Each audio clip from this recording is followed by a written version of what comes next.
Chers tous, bonjour Cash. Aujourd'hui nous sommes le dimanche 28 janvier 2024. Demain ce sera le lundi 29 janvier 2024. Lundi, tout le monde reprend le chemin du travail. Et lundi, à la zone industrielle de Lomé, c'est vrai là-bas il y a plusieurs entreprises. Il y a nos frères syro-libanais, il y a nos frères ouest-africains, il y a d'autres commerces et d'autres grandes entreprises. Parmi les grandes entreprises qui ont pignon sur rue à la zone industrielle de Lomé, il y a le groupe d'un Gabonais très riche, immensement riche. Il est dans BGFI, c'est l'un des Gabonais les plus riches du Gabon. Et même dans la sous-région, c'est l'un des Africains les plus riches. En tout cas, ce Gabonais à la peau blanche, je le dis pour rigoler, un peu comme Nougaro qui dit Armstrong, je ne suis pas blanc, je suis noir de peau. Ce Gabonais est d'origine française, il a la peau blanche. Je le dis amicalement aux adeptes des raccourcis. Il s'agit de M. Christian Kerangal. Vous avez entendu ce nom souvent, notamment dans la Cannes et à BGFI, comme je le disais tantôt. Donc, ceux qui travaillent dans le groupe Sogafrique veulent qu'on revisite, qu'on restaure, donc la restauration des accords du groupe Sogafrique. Comment sont-ils traités? Les salaires. Souvenez-vous, à l'époque de l'émission plurielle, j'avais pointé du doigt le fait qu'il n'y avait pas de délégués du personnel. C'est désormais fait. Mais les lignes ne bougent pas à l'intérieur du groupe Sogafrique. C'est une mastodonte et qui est omniprésente, cette mastodonte, dans tous les secteurs de l'État gabonais. L'administration gabonaise roule Toyota et c'est ce groupe de M. Christian Kerangal qui vend les véhicules que roule l'administration gabonaise. Il y a bien d'autres choses aussi et d'autres marchés. Alors, la question que les travailleurs se posent, c'est que est-ce que M. Christian Kerangal va s'adapter à la transition? Est-ce qu'il va jouer franc jeu?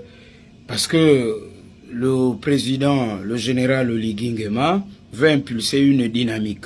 Aujourd'hui, les Gabonais se plaignent, mais parmi ces Gabonais qui se plaignent, il y a ceux qui travaillent chez M. Christian Kerangal. Donc, demain lundi, il faut que le CTRI, le gouvernement, prête une oreille attentive, notamment le ministère du Travail, sur ce qui va commencer à se faire ou des débuts de négociations au sein du groupe Sogafrique. Il s'agit de revoir un peu les clauses des différentes entités.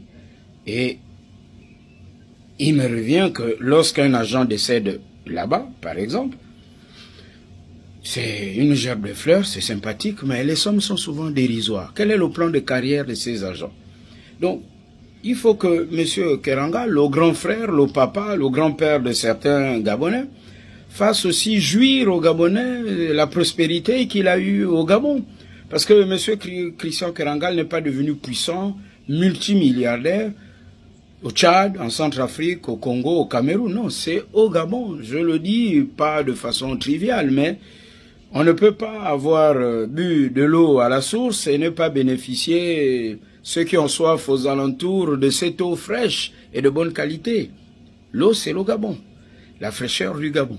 Alors, pour une transition cash de nos mentalités, il va falloir aussi que le gouvernement de la transition joue le jeu, jouer le jeu de s'arrimer à la nouvelle donne. Le ministère du Travail, le ministère du Commerce, le ministère de l'Économie. Il faut revoir parfois, là, on en parle, les conventions collectives. J'en parlais au niveau du secteur bois. Il faut les restaurer, les revisiter. Elles datent du début des années 80, 1983 par exemple. Là, il y a la convention de commerce, il faut aussi la restaurer, la revisiter. Elle date aussi des débuts des années 80, je crois, 1982.